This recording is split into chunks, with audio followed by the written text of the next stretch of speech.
I'm Garrard Conley. Thank you. Well, first of all, thank you everyone for coming out, and thank you Penguin Random House for publishing the book and for doing this. It feels impossible that I'm up here right now. I was walking here. I walked like an hour. I'm from Lower East Side, and I love walking through the city now. And I was talking to my mom, and she was talking. When the movie version of my book came out, she got to meet Alexander Skarsgård. In a white t-shirt, like only, sweaty. It was at a party, and it was like the best gift I've ever given my mom. And I was walking here, and she said on the phone, like, I just watched Big Little Lies, and like I think I saw his penis, and I said, Mom, that was a prosthetic. And like the fact that we were having this conversation was so bizarre, and then I was like coming over here and I was like, wow, things have really changed. Some things haven't, but some things have. So I'm Garrard Conley. I'm the author of Boy Erased. I'm from a very small town in Arkansas of about 100 people. That was my first hometown. And when I was 16, my father had us move to another town in Arkansas, sort of north central Arkansas, near the Ozarks. And we joined a church there. And within a couple of weeks of my dad joining the church there, we were at a Sunday service, and he started shaking and crying. And he went up the aisle of the church and went down and started praying with the preacher. And my mom and I were like, what's going on? This seems kind of crazy. You know, we go to church, but we're not crazy, right? And my dad announced to the entire church that he'd just become a missionary Baptist preacher.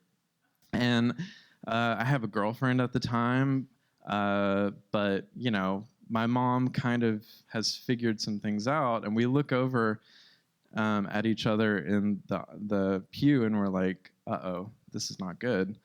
I sort of stuff all of that down. I go off to college. To make this a very long story short, I'm outed by an abuser who had also abused a 14-year-old boy, and I didn't find this out until he'd abused me. And in order to keep his secret quiet, he decided to call my parents and say that I was living as an openly gay man as a way to silence what he'd done to me. I went to a pastor at my school. It was a Presbyterian liberal arts school in Arkansas. And the pastor there said, I'm sorry, but unless you have proof, we have to keep this quiet. So I was told to quiet what had happened to me. I was told that it was shameful to be gay. And when I was outed to my parents, my mom came to pick me up, and I was told by several people that my parents were going to take me out of school, that I would never again have an education, and that I could not be an openly gay man. And my mom drove me home. She had another woman in the car with her because she was too afraid of encountering her son as he was, as a gay man. And we drove home. It was about a 2-hour drive. And my father took me into his bedroom, and he said, unless you change, you won't speak to your family again, and we will never support you. So obviously in that situation, you're like, I'll do whatever. I'll go along with whatever you want. And he called the Bellevue Baptist Church. I always call them out. They're in Memphis, Tennessee, one of those mega churches. They've never apologized for what they did. He called them and he said, my son is gay. I don't know what to do. And they said, well, don't worry. We'll send you some nice brochures. It's from a place called Love in Action, which is a great name, by the way. It sounds like a porn. Right? The irony is lost on all these people, I swear. They didn't get it. I didn't either at the time. So they were like, here's some brochures. Look at all these smiling, cured people. They're no longer LGBTQ.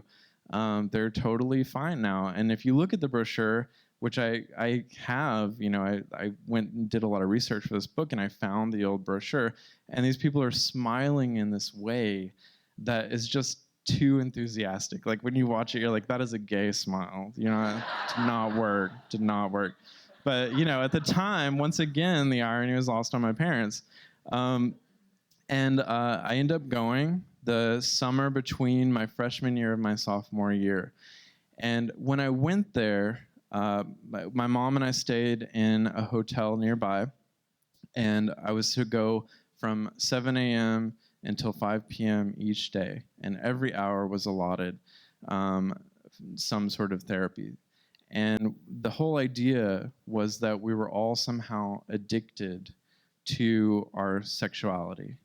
It was an Alcoholics Anonymous style program with a 12-step program, and we were sitting next to people that were dealing with bestiality, that were dealing with pedophilia, that were dealing with marriage issues.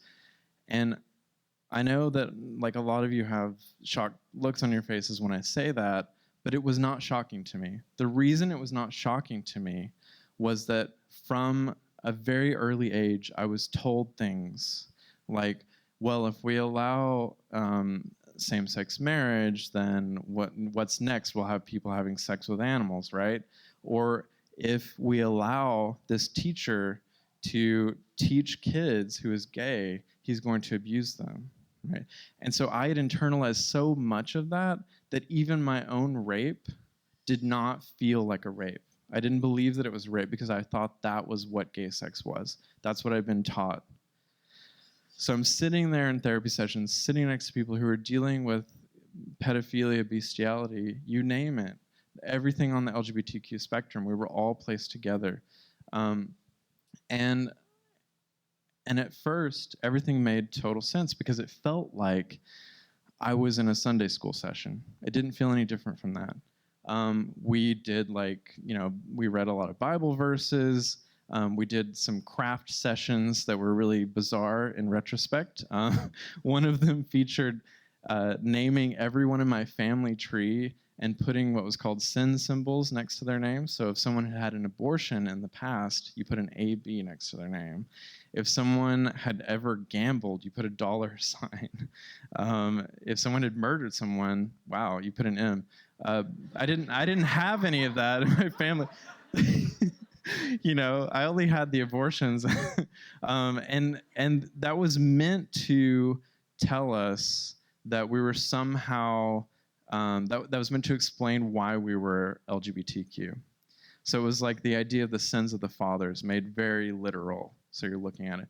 We did things that were called like true masks. So we would make a mask that would show what we demonstrated to the outside world, and then we would make one that showed what was inside of us swirling around and the evil demonic stuff. I mean, it all sounds very absurd, right?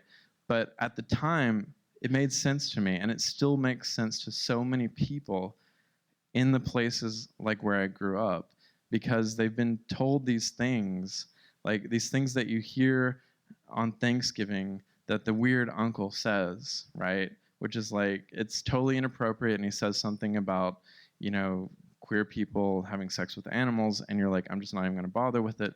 But the truth is that those statements lead to a very literal type of therapy that makes you believe that having sex with the person that you love or care about, or just want to have sex with, you don't have to love them, that you're being told that wanting to do that is akin to wanting to have sex with a horse. And like, more power to you if you want to, just like protect the horse. But I'm not gonna judge somebody that feels that. But it was like so crazy to be placed in that situation. But the thing that changed my mind on all of the therapy was I was sitting across from an empty chair. They made me do this exercise that was very cheesy to me at the time, where they said, you need to imagine your father sitting across from this empty chair, and you need to say, the voice again, you need to say how much you hate your father. And I remember saying to them, I don't hate my father. I feel really confused. I don't know why he's done this to me, why he's placed me in this situation, why I'm here. It feels really sucky. I hate it. And when I expressed all this to an entire group of people, including the counselors who'd put me there. They said, no, that's not possible. You need to simplify your feelings. You really hate your father. And I was like, no, I don't. That's not what I'm feeling right now. I know what I'm feeling, and you're not accurate. And they kept saying that over and over again. And like something broke in me, because what they were saying was the exact opposite of their entire ideology. They said they believed that they were Christians, right? They said that they believed that compassion was everything. And here they are saying to me, you need to hate your father in order to overcome your sexuality. Well, something's off there. Multiple things are off there. And when I heard that, all I heard was hatred.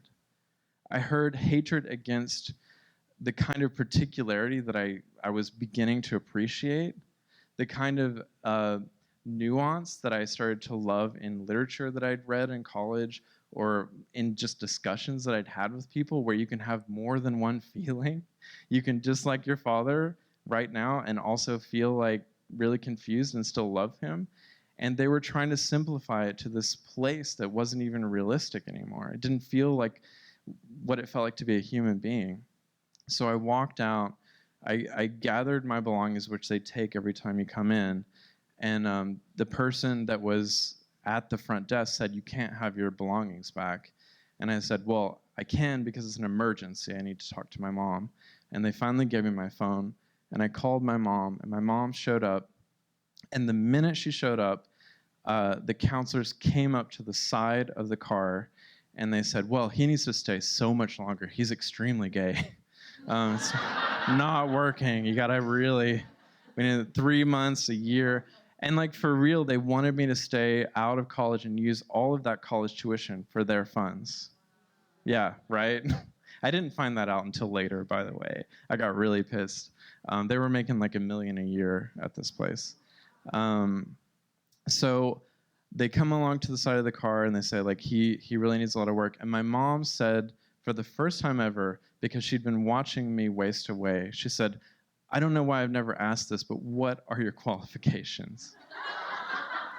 And you know the reason why she didn't ask this question, right, is because the church trained her not to ask any questions. The church trained her to listen to only these old white dudes, right, that are saying, like, this is what you need to do. And so for the first time in her life, which took, when I interviewed her, it took her like 2 hours to say that she said that, because I forgot even. And she was like, I can't believe that I was able to say that. And we drove away, because he told her, well, I have a certificate, and this guy over here is a marriage counselor. And she was like, okay, I don't really know. I mean, obviously, in retrospect, there is no degree for conversion therapy, but she didn't know that at the time. And so we drove away, and she said to me these words that, like, will continue to haunt me, which was, are you going to kill yourself? She'd heard stories a lot of people had. And I said, yes. And I honestly don't know, standing here right now, whether or not I was ready to do that, or if I just knew that was the right thing to say to get her to take me home. I don't know, because I'd had suicidal ideation before, but I knew in some part of my brain, like, if I say these words, it's the ultimate test. If she wants me dead, there's nothing I can do. If she wants a living son, then I can get out of this. And so she said, I would rather have a gay living son. She drove me home. My dad shows up at the door, and he's like, why are you home early? And he's like, did it work? And my mom says, no, of course not. It didn't work. By the way, my dad's trying to be ordained as a preacher at this moment. So fast forward. Let me see how much time I have. I don't want to. Yeah. Okay, I got a little bit. Fast forward a little bit, and my dad and I don't talk about it forever. My mom and I don't talk about it forever. We like go for 10 years. I go off to Ukraine in the Peace Corps, and then get a degree in queer theory. And I was like, I got to figure all this out. And eventually I started to really do the hard work of connecting with them again. And not because I felt like they deserved it, but because they finally apologized to me. And they said, I didn't know what we were doing. I didn't know what we were getting into. And I'd made the conscious decision to listen to them. That's not to say that everyone who has been through conversion therapy should talk to their parents who sent them there. Like, there are a lot of shitty parents out there, and you should cut that stuff off if they're toxic. But my parents decided to have a conversation with me, and I've been having that conversation now with people all over the country who do not have a way of getting out from under their parents. Even though I was in college, I wasn't able to feel financially independent, to feel like I could go to some place like New York and figure it all out. And so I guess my big takeaway here is that a lot of these kids that are still living in the past, that are still living in these realities that we can't even imagine here right now tonight. I mean, some of us can't because we've been through it, but it's still going on. It's still the past. And as much as this administration is continuing to destroy LGBTQ rights, in Arkansas, it feels like it hasn't ever changed. It just feels like the same place. And every time I go back, it's like this terrifying feeling that the rest of the country is going to turn out like this. And now that Sarah Sanders is going back, who knows? It'll be even worse. But, I guess my big message is that we need to remember these queer kids who are in these flyover states, who often feel very alone, and who often feel like they don't have anyone that wants to even reach out. And luckily, I made it out, but I might not have, It was very close. So thank you. That's my big message.